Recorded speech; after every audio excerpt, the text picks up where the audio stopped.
Bismillahirrahmanirrahim. Kawan-kawan wartawan sekalian yang saya rindukan karena sekian lama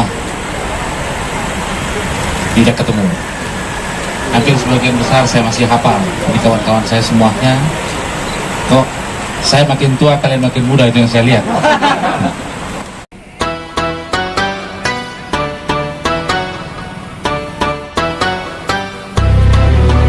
Indonesia dari bangsa bermula karena jiwa dan tekad bersama.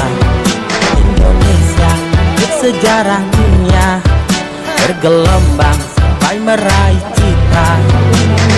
Gelorakan semangat perjuangan membakar bara api kejayaan. Gelorakan bersama Agus ini, bro. Persatuan bersama saling kekuatan. Gelora gelombang rakyat Indonesia, tidak ada merah putih tegas mewarna. Gelora untuk Indonesia mendunia. Gelora dari rakyat untuk semua.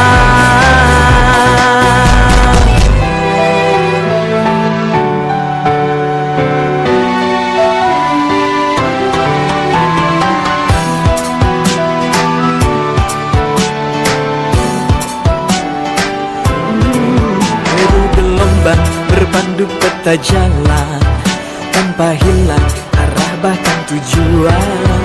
Dengan yakin serta pengetahuan bergelora tekad cinta harapan.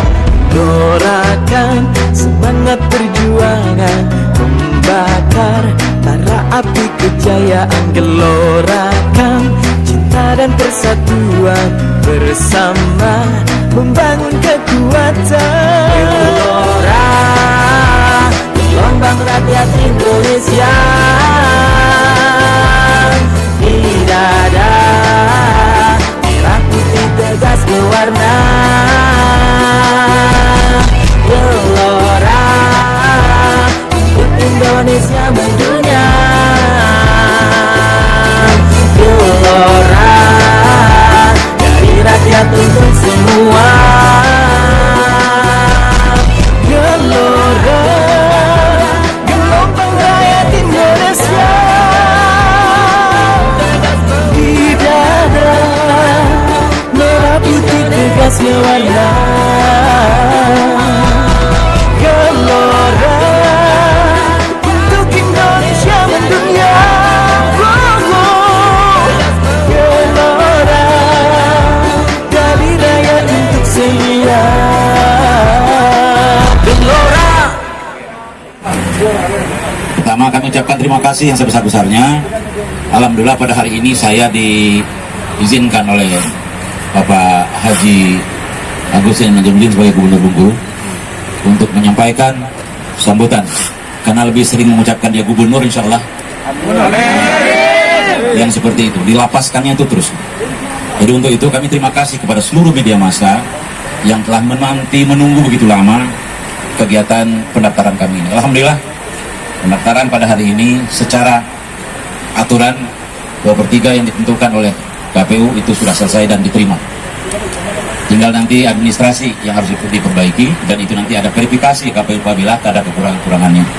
Jadi untuk itu sekali lagi kami mohon dukungannya untuk disebarluaskan bahwa pada hari ini kami telah mendaftar Bapak Agus Najamudin adalah sebagai gubernur dan saya jadikan wakil gubernur Bengkulu.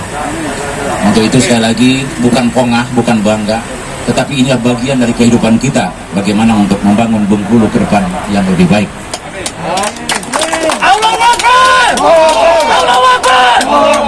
Supaya apa? Supaya kita lebih sejahtera, lebih baik, dan lebih berharapkan keinginan masyarakat itu terpenuhi.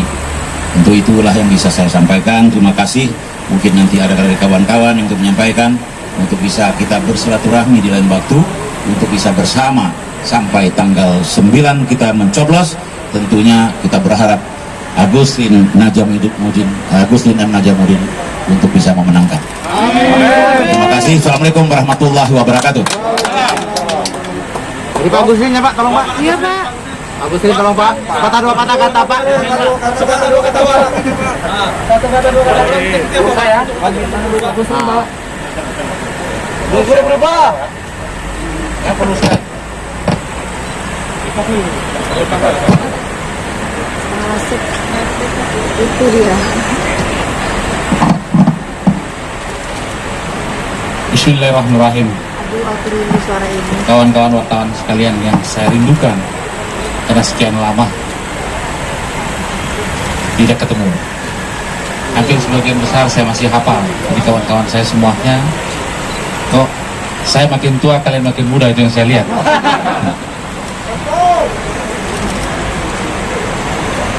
Terharu saya hari ini ketika menginjakkan kaki di provinsi yang kita cintai ini. Sekian banyak masyarakat menjemput. Mungkin ini semua karena kekangenan mereka kepada kita yang jarang sekali pulang. Bahkan saya tidak sempat mengomentari apapun jalannya roda pemerintahan setelah saya tinggalkan sekian tahun yang lalu. Dan itu semua saya lakukan karena saya ingin memberikan kesempatan kepada siapapun yang memimpin Provinsi Bengkulu ini untuk tidak diganggu. Saya tidak pernah mengkritik sekalipun, saya tidak pernah menyerang. Bahkan secara rutin saya memberikan masukan kepada gubernur-gubernur setelah saya. Dan itu saya lakukan sampai hari ini. Melihat fenomena yang ada saat ini, di mana provinsi kita dengan berat hati kita katakan bahwa kita saat ini pada posisi provinsi paling miskin di Sumatera. Ini bukan kesalahan siapa-siapa, bukan kesalahan pemerintah, mungkin kesalahan kita semua, termasuk kesalahan saya juga. Kenapa hari ini kita menjadi sebuah provinsi yang paling termiskin di Sumatera? Nah,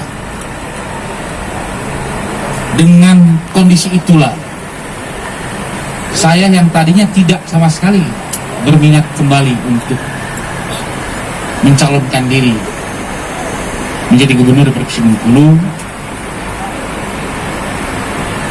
adik saya Sultan menyampaikan berkali-kali, ini tanggung jawab kita untuk memperbaiki provinsi ini.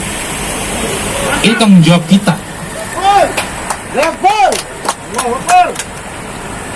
Ini hasil survei di Provinsi Bengkulu yang menempatkan, dia panggil saya Donga pada posisi di teratas yang diinginkan oleh masyarakat Bengkulu. Apakah Donga mau mengkhianati keinginan mereka ini? Apakah begitu saja dibiarkan? Lama saya merenung, lama saya berpikir untuk menjawab ini semua. Akhirnya saya bilang sama Sultan ketika itu, coba tanya, kalau kita maju dengan siapa nantinya? Akhirnya adik saya Sultan menyampaikan, saya sudah hubungi Pak Imron. Beliau mau kalau bersama saya untuk betul-betul membangun provinsi ini ke depan. Kawan-kawan wartawan sekalian, dulu kondisi seperti ini sudah kita antisipasi jauh. Pada waktu itu saya teringat betul ketika bencana alam tahun 2007, di mana saat itu kita sangat kekurangan dokter karena dokter di tempat kita kurang. Kita harus mengimpor sekian banyak dokter untuk menangani bencana alam tahun 2007. Akhirnya saya dengan segala cara, dengan persyaratan yang sangat minim, kita paksakan membuka fakultas kedokteran ketika itu. dengan harapan Fakultas Kedokteran ini akan mampu menjadikan orang-orang kampung-kampung terkecil kita dokter yang akan kita sekolahkan, kita beasiswai sekolah di Fakultas Kedokteran, dan setelah menjadi dokter mereka kembali ke kampungnya, sehingga dokter itu tidak lagi pulang kampung ke asalnya, karena asalnya memang dari kampung. Alhamdulillah Fakultas Kedokteran itu terbuka dan kita mulai program itu dengan membiasiswai masyarakat kita, pemuda-pemuda kita yang lulus SMA, SLTA di kampung, kita sekolahkan dengan beasiswa. Perkiraan saya, pandemi terjadi saat ini, kita tidak kesulitan dokter karena sudah banyak dokter di kampung-kampung kita yang sudah lulus dari Fakultas Kedokteran Universitas Bengkulu. Tapi sedikit tergelitik hati saya ketika saya mendengar bahwa Fakultas Kedokteran kita tidak lagi menyekolahkan, menjadikan orang-orang kampung kita dokter, tapi justru sekarang sudah banyak yang masuk Fakultas Kedokteran di Universitas Bengkulu orang-orang dari luar yang justru seharusnya kita lebih fokuskan kepada orang-orang kampung-kampung kita terpencil, supaya mereka pada saat pandemi seperti ini siap di kampung-kampung untuk mengatasi keadaan itu. Juga saya mendengar kejayaan kita pada tahun 2008-2009, di mana pada waktu itu kita swasembada beras, petani-petani kita makmur dengan program hand traktor kita, belum dilanjutkan. Adik saya laporkan kepada saya, ini tidak bisa, ini harus kita teruskan. Saya tanya kepada adik saya, berapa sekarang harga sawit? Berapa sekarang harga kopi? Zaman saya mulai menjadi gubernur tahun 2005, harga sawit ketika itu hanya 200 perak, 300 perak per kilo. Dalam waktu kurang dari sekian bulan, kita kerja keras bersama-sama, harga sawit naik menjadi 800 sampai 1000. Saat ini seharusnya harga sawit kita harus di atas 2000. Seharusnya saat ini.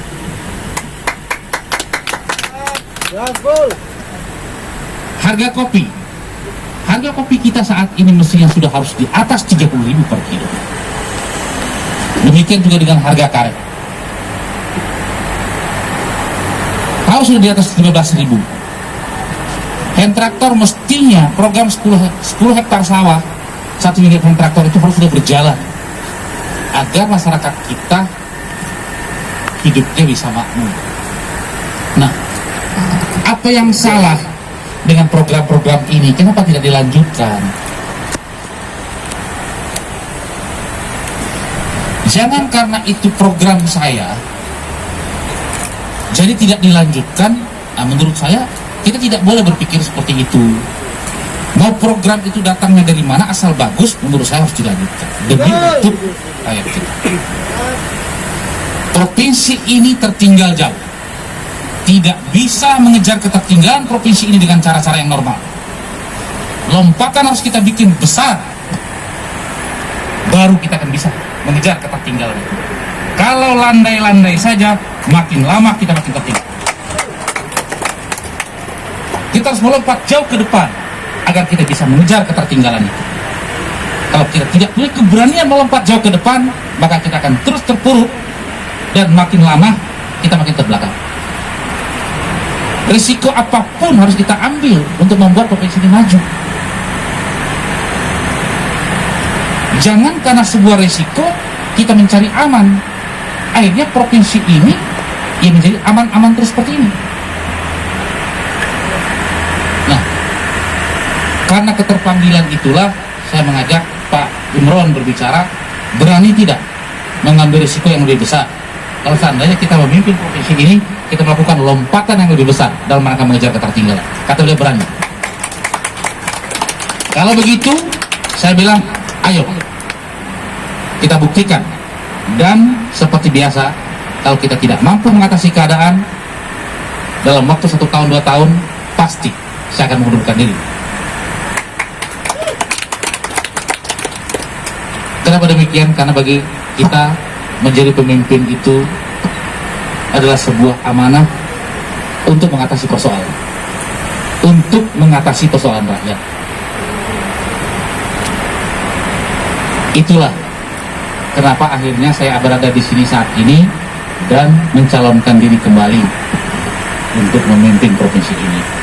Karena Pak Imron juga sepakat, kita akan bersama-sama membuat lompatan besar mengatasi keadaan di sini. Makanya kita hari ini mencalon. Mudah-mudahan rakyat masih mau bersama-sama kita memperbaiki provinsi ini. Mudah-mudahan hasil survei yang ada itu betul-betul adalah sebuah keinginan masyarakat yang real. Dan kalau itu terjadi, maka saya sama Pak Imron tidak akan melakukan langkah biasa untuk membangun provinsi ini. Pasti kami akan melakukan langkah-langkah yang luar biasa agar ketertinggalan itu bisa kita kejar. Terima kasih banyak kepada Partai Gerindra, PKB, Perindo, PBB, dan Gelora yang telah punya keberanian mencalonkan kami. Bukan tidak ada risiko mencalonkan kami sangat memahami itu. Kami sangat sadar akan itu, tapi insya Allah niat kami ikhlas lillahi ta'ala bagaimana mengejar ketertinggalan provinsi kita yang saat ini orang katakan kita menjadi provinsi paling miskin di Sumatera. Apakah ini salah pemimpin-pemimpin sebelumnya? Mungkin juga bukan. Tapi memang mobil itu cc-nya mungkin sama, tapi supirnya bisa menentukan mana yang lebih cepat berjalan. Mungkin saja jenis mobilnya sama, cc-nya sama, tapi cara menginjak pedal gas dan menginjak pedal remnya yang berbeda, sehingga siapa yang duluan sampai kadang-kadang berbeda. Mohon doa restu, mohon maaf. Mudah-mudahan kita akan kembali seperti dulu sama-sama. Amin. Saya kangen juga kita sama-sama makan di Pasar Baru bersama kawan-kawan wartawan. Saya kangen juga main futsal bersama kawan-kawan sekalian. Cuman bedanya sekarang saya sudah agak gendutan sedikit.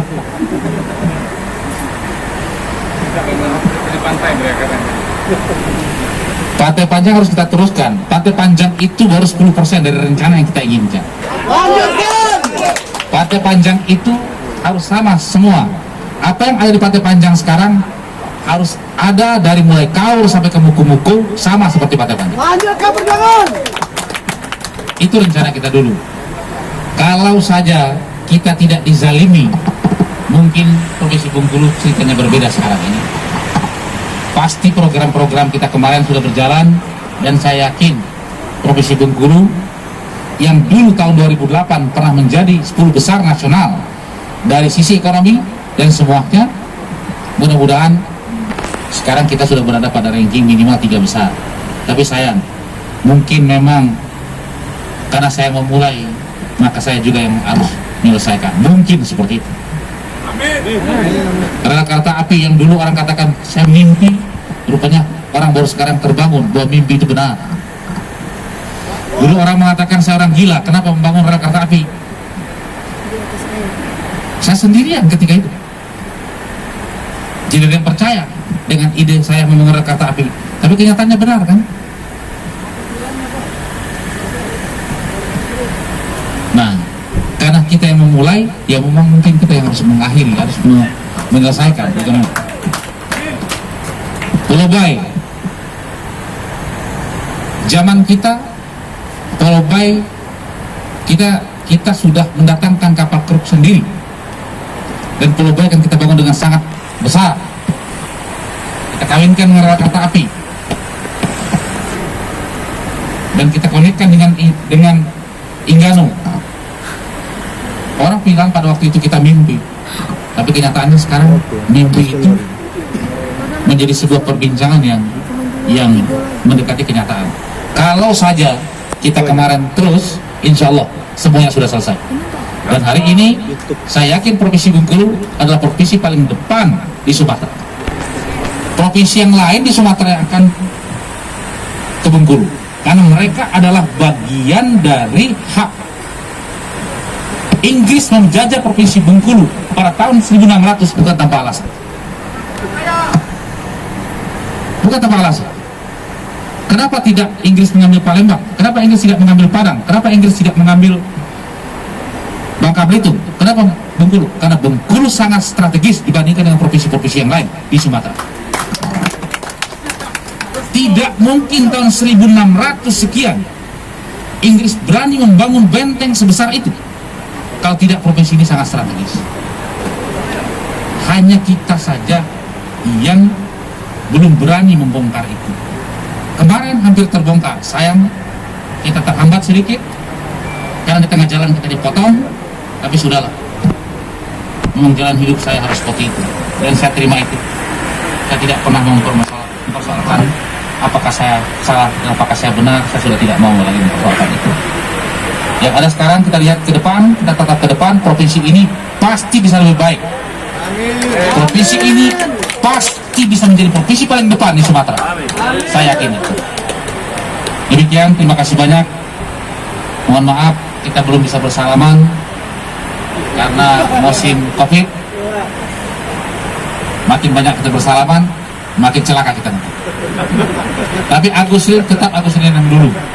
Agustin kawan kalian, sahabat kalian,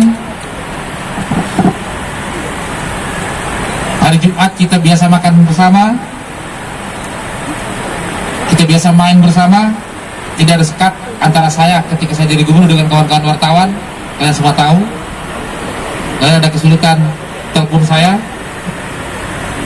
Kalau tidak kalian minta uang, saya minta uang.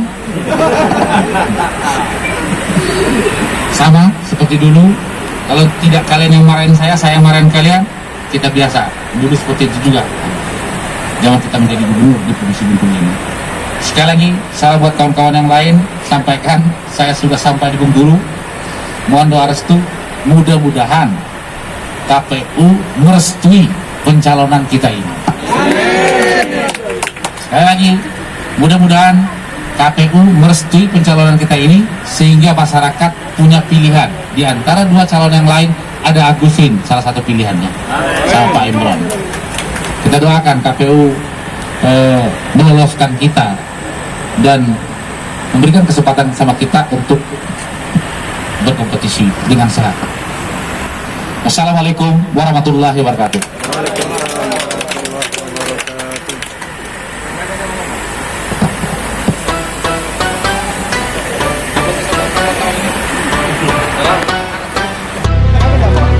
Indonesia dari bangsa bermula karena jiwa dan tekad bersama. Indonesia untuk sejarah dunia bergelombang sampai meraih cita. Doakan semangat perjuangan membakar bara api kejayaan. Gelorakan cinta dan persatuan bersama membangun kekuatan. Gelora gelombang rakyat Indonesia. Tidak ada merah putih tegas mewarna. Gelora untuk Indonesia mendunia. Gelora dari rakyat untuk semua.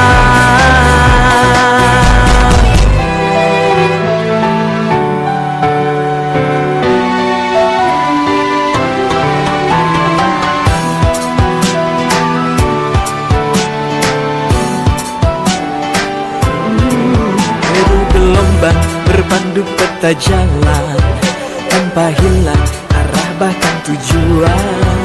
Dengan yakin serta pengetahuan bergelora tekad cinta harapan. Gelorkan semangat perjuangan, membakar bara api kejayaan. Gelorkan cinta dan persatuan, bersama membangun kekuatan. Kita harus apa yang kita lakukan? Membuat yel-yel. Lambang rakyat Indonesia. Bismillahirrahmanirrahim. Assalamualaikum warahmatullahi wabarakatuh. Sekarang Agus Rin Imron sudah mendaftar, secara fakta bisa diterima, tinggal menunggu administratif.